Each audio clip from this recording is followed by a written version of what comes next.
Hi guys, it's Dominique from the Black Woman's Guide and welcome to our second show. I am exhausted today, as you can see. So you can see the little circles under my eyes.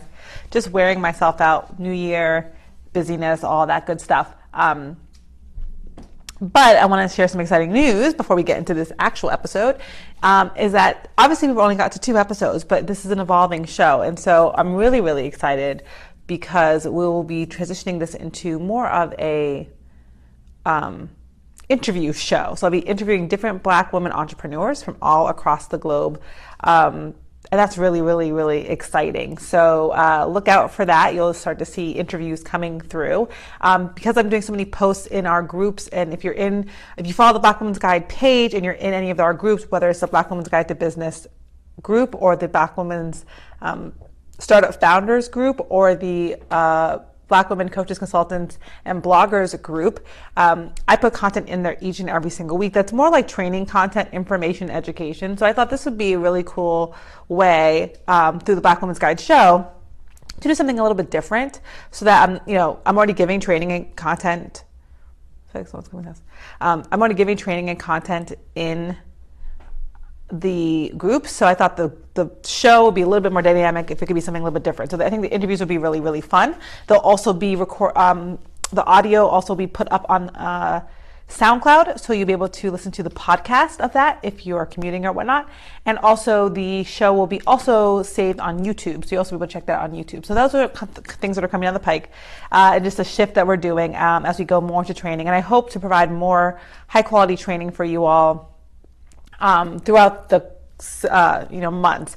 Unlike the Facebook Lives I do in a group, they're kind of like off the cuff, and I kind of think of a different idea and I share things I've learned and things from talking to folks that they have questions about through that. And with the monthly Q&A and also those kind of free consultation sessions that we're going to be launching, I think it really helps to have an anchored training. So I will be working on figuring out some kind of cadence for something a little bit more formalized, pre-recorded training content, for people as well. So, we're working on different kinds of content for you guys, just to make sure that you have what you need to build your businesses the way you need to build them.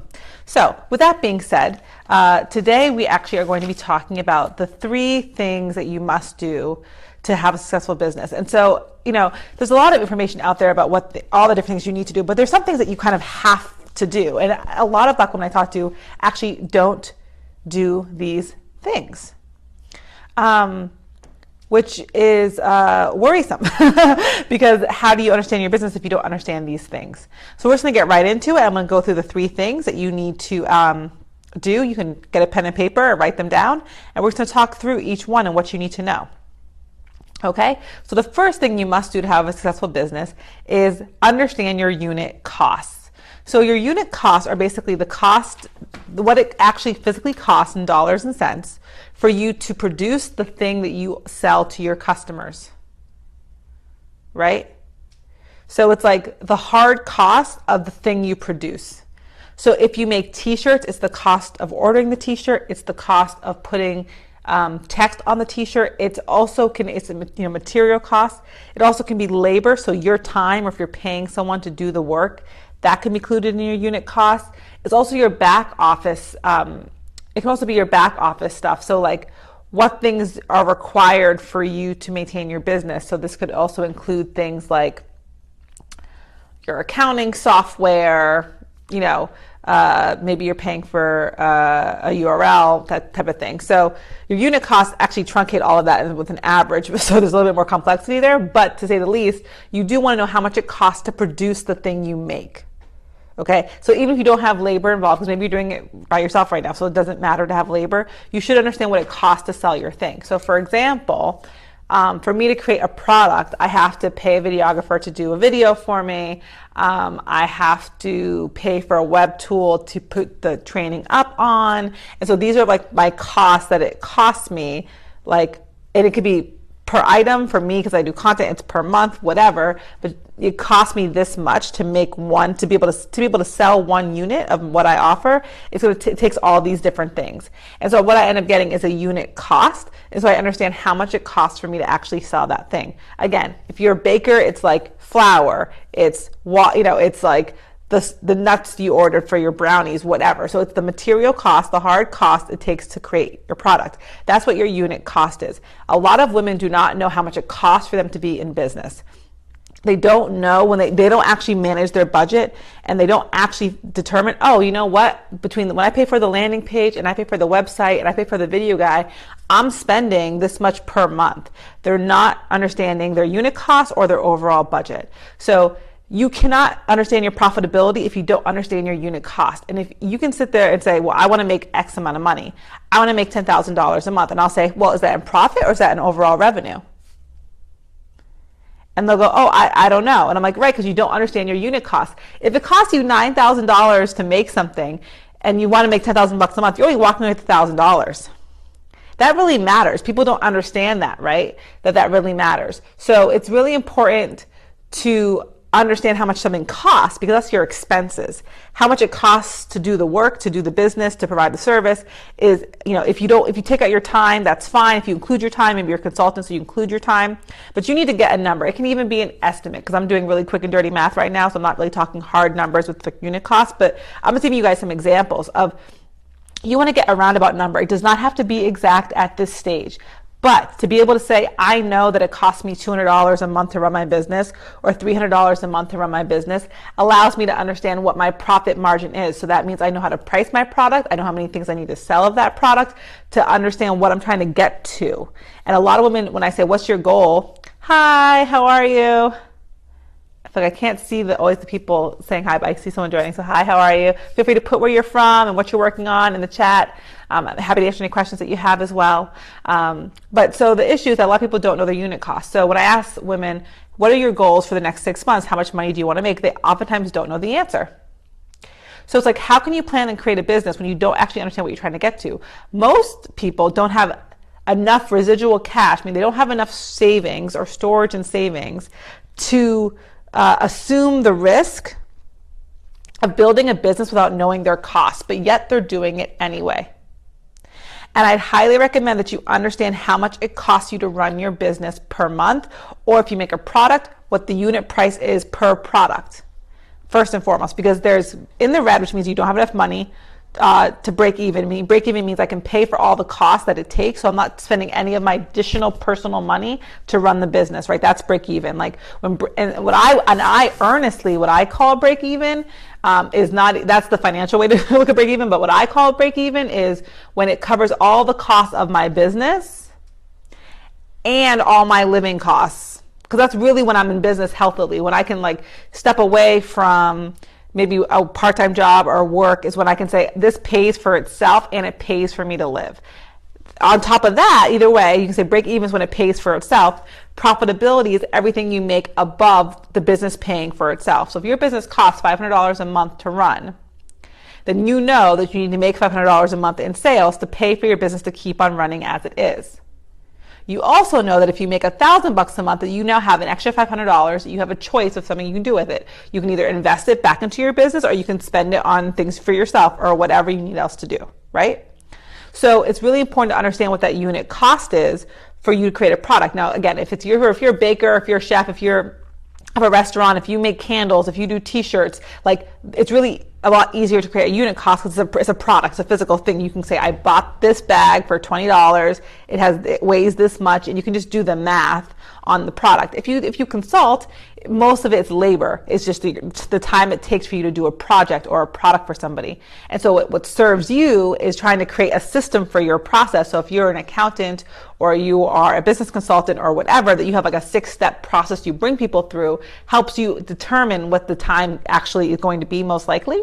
So maybe not everyone takes 10 hours, but the majority of people take 10 hours, some take 8 and some take 12, but you're able to get an average that gives you an estimate unit cost based on your labor. And you could also include things like travel to and from the location. You can also include things like, material costs for printing, whatever. But that's how you kind of create a cost structure. If you're an online coach, you're most likely are doing a monthly cost versus like a per project cost. So it's like, how much does it cost for me to keep my website, to do my marketing each month, that kind of thing. Either way, no matter how it goes down, you need to figure out what it costs for you to produce and sell your thing. Period. If you don't know that, then to set a financial goal for yourself doesn't make any sense because you don't know how much actual profit you're taking home. So it's like you could say you want to make 5K, but in actuality it only ends up being 2 because you had to pay all this money to make the product. Like so you really needed 7K, but you didn't know that because you didn't understand your expenses. So the first thing you have to do is understand your unit cost, even if it's an estimate. Just sit down and write down all the things you spend money on and get a number. What that also lets you do is understand the phase you're in. So for example, if you use an email client like MailChimp, when you start your business, you have not many followers, the product is free. As you grow your business, MailChimp increases its cost. The number of subscribers you have increases the cost of use of MailChimp. So what you actually end up having, if you understand that, is that you have a sliding scale, right? If you make brownies, like almond brownies, as you buy more almonds, the price decreases per bulk. You're spending more, but you're getting a cheaper price on the bag. So it's a sliding scale of pricing. And you don't need to know all the options, but you just need to know the one after where you are. Okay? So like if the first step is me getting to 500 subscribers, and that's free on MailChimp, and the next phase is me getting to 1,000, that costs $25. I just need to know that, because what that gives me is a sliding scale across a couple different areas that impact the cost of my business, right? So if I increase my subscribers, but I don't increase my sales, I'm going to feel a pinch, right? Because I'm not increasing the sales to cover the cost of the increased subscribers. Even though I'm getting more people in my list, they're not actually buying from me, right? So when you actually figure out your unit cost, whatever that is for you, that's your phase 1. That's where you are today. Now you want to think about, well, where do I want to be tomorrow? And tomorrow could be 6 months, 3 months from now, 8 months from now. I would recommend it's within a year. You can say, here's what phase 2 would look like. And how much would phase 2 actually cost? Not phase 15, not the end phase, phase 2, the next 6 months, the next 3 months, the next 12 months, right? Like something in a window that's reasonably close to where you are. And then you have this range. You can go, oh, okay, cool. I'm starting here and I'm going to get to here. And my cost will slightly shift as I grow, but now I have a sense of where I'm going and how much it costs to get to where I want to be. If I'm going to put my own money into invest in this business, I now can see how my money is going to be spent and what things impact different cash flow. So number 1 thing, must do, starting a business, is your unit costs. Okay. The second thing you must do that no one does, and I don't know why, is communicate with your customers. Talk to your customers.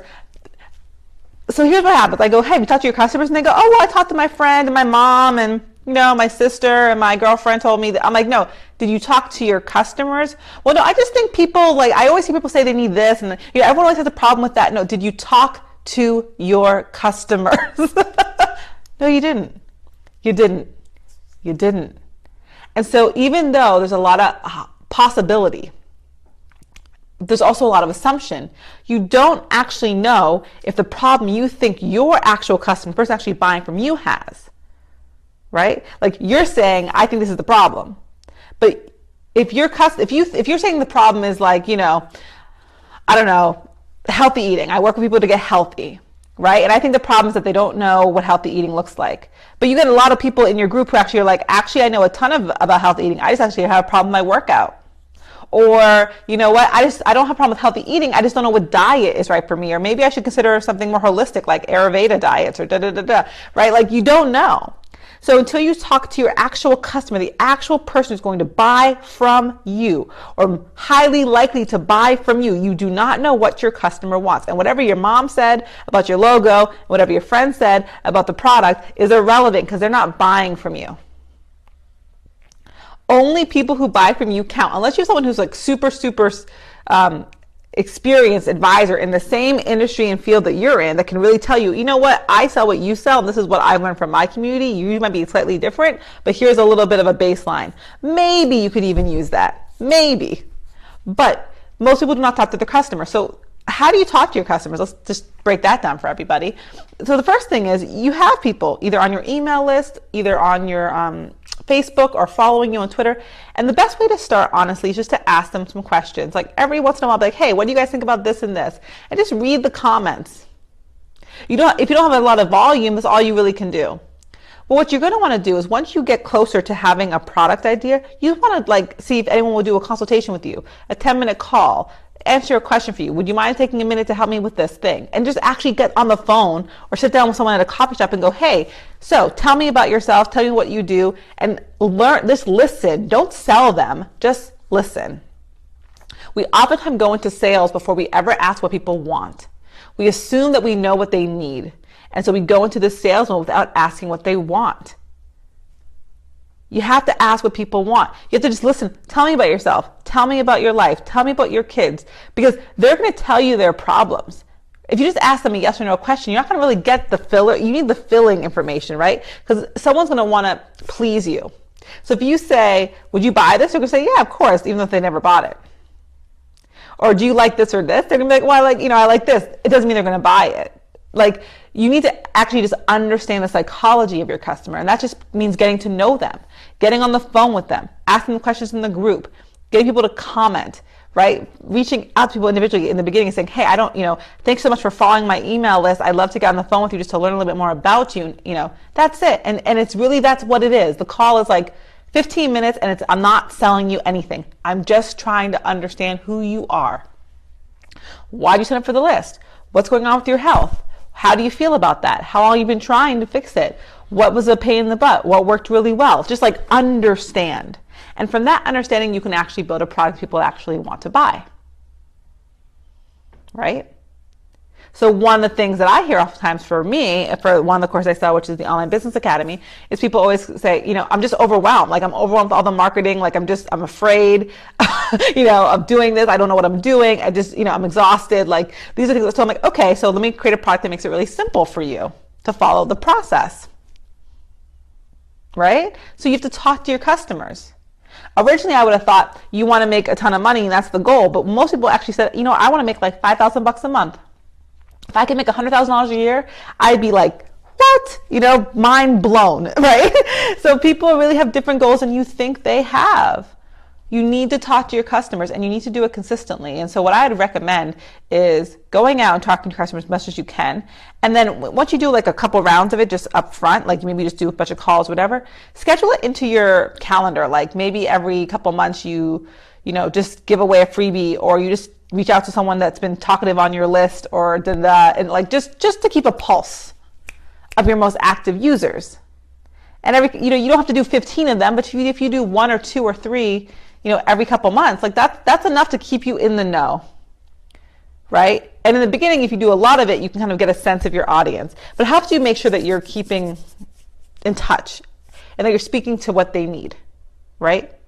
So number 1 is hand down. Number 2, communicate with your customer. Communicate with your customer because you need to sell your product. Okay. The third thing I want to talk about, which no one also does, and I don't know why, is track their analytics. Just write them down on paper. Just write them down on paper. How many sales did I get this month? How many people did I talk to this month? How many people signed up for my email this month? Just write the information down. You don't have to track every single thing in the world. But what you do need to say is, I'm trying to grow my business. What's the number 1 thing that I need to understand to grow it faster? The first thing people say is always sales. So, okay, so let's say you track sales. So the first month you just say, I sold 3, I sold 0, I sold none, right? Like you're just able to see what happened. Or I sold 15, I sold whatever, right? Okay, but the most likely, the real question you're gonna ask is like, well, what's impacting how I sell? And that's where people start tracking really analytics in a deeper way. And what you need to do is just pick the thing that matters most to you. So maybe what matters most to you is how many followers you have on your channel, or how many people open up your emails during your campaign, because that's when people buy. So you don't have to track everything. Like, for example, I have a webinar and I have a tool that tracks everything for me. But guess what happened? In my last tool, it didn't track everything. So I did the webinar, I got a lot of signups, it was awesome. This webinar, even though I don't like the landing page as much, the webinar tool is awesome because what it tells me is the average time people spend on my webinar. So what I found out was by the time I go to get into the offer, People stay for all the content. And the minute I go into the offer, like 2/3 get off the webinar, which means that either I have to either move my offer up or shorten the offer scope or whatever, because they're not hearing it. They're literally just like not watching that part of the webinar. So you have to know what you're looking for to help make an decision. And what led me there was me saying, I'm not getting as many people signed up for my webinar as I want. First of all, let me figure out that. And then when I was in there looking at, well, why aren't they signing up? I was like, well, let me look at the webinar data. Are people watching it? And that's when I found that out.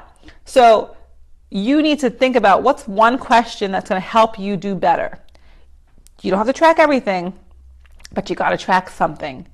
And after you first track your sales, especially if you're starting small and you have like a long sales cycle, so maybe it's like you only get a couple sales a month, like 3, 5, 7, 10. You're not getting like 60, 100, 200, 500, which you're probably tracking that a little bit manually then. At that point, the next best thing to track is like, well, how did that occur? And how can I make more of that occur? And what am I seeing? So for me, it was really clear. I looked at my funnel and I said, I'm getting a lot of views. I'm not getting enough signups on my landing page. Okay, I know I need to fix my landing page issue, because I track my analytics. So people get overwhelmed by that. And what I just say is that you don't have to track, again, you don't have to track all my tweets and all my followers and you don't have to, but just pick the one thing that you think is going to help you make a better decision and track it for like a month. Don't jump ahead. People, what happens, they see one downward slope and they freak out and they start changing everything. But don't. You really need to give it a couple days or a couple weeks. You can do a Facebook ad and the first week is going to kind of suck. You need to kind of give it 2 or 3 weeks to really see what the pattern really is. So it's just about, if you track it, just like your weight loss, you'll see what the variations tend to be and what's common and what's not common, right? But most women do not track any of their analytics at all. Or they track too many of them, or they track the wrong ones. And when I say track, what they think is tracking was looking at it on a Tuesday randomly and making a big decision about life based on that one look at it on Tuesday. That's not tracking.